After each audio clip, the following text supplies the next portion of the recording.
ଆମେ ଆଜି ବନେଇବା ଭେଣ୍ଡି ରାଇ। ଭେଣ୍ଡି ଓକ୍ରା ବା ଲେଡି ଫିଙ୍ଗର ବୋଲି କୁହାଯାଏ।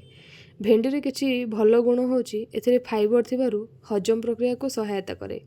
ଭିଟାମିନ୍ ସି ଏବଂ କେ ଏବଂ ଫଲେଟ୍ ଭଳି ପୋଷକ ତତ୍ତ୍ୱ ମିଳେ।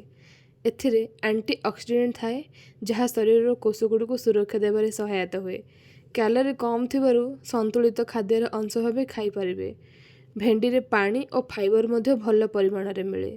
ଭେଣ୍ଡି କେବଳ ସ୍ୱାଦିଷ୍ଟ ନୁହେଁ, ଫାଇବର, ଭିଟାମିନ୍ ଓ ଆଣ୍ଟି ଅକ୍ସିଡେଣ୍ଟର ଏକ ଭଲ ଉତ୍ସ। ଆଜି ବନେଇବା ଭେଣ୍ଡି ରାଇ। ଭେଣ୍ଡି ରାଇରେ ଆମେ ଯେଉଁ ଦେଇଛେ ସୋରିଷ, ଜିରା, ରସୁଣ ଏସବୁ ମାନେ ଥଣ୍ଡା ଛାଡ଼ିବାରେ ମଧ୍ୟ ଗୋଟେ ଭଲ କାମ କରେ। ତ ଆପଣ ଏହାକୁ ବିଭିନ୍ନ ପ୍ରକାର ଆଇଟମ୍ କରି ଖାଇପାରିବେ, ଯେମିତି ଭଜା ହୁଏ, ରାଇ ହୁଏ, ଦହି ଭେଣ୍ଡି ମଧ୍ୟ ହୁଏ।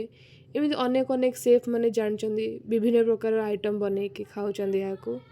ତ ବହୁତ ସ୍ୱାଦିଷ୍ଟ ଲାଗେ। ଥରେ ବନାନ୍ତୁ, ଟ୍ରାଏ କରନ୍ତୁ। ରହିଲି, ବାଏ ବାଏ।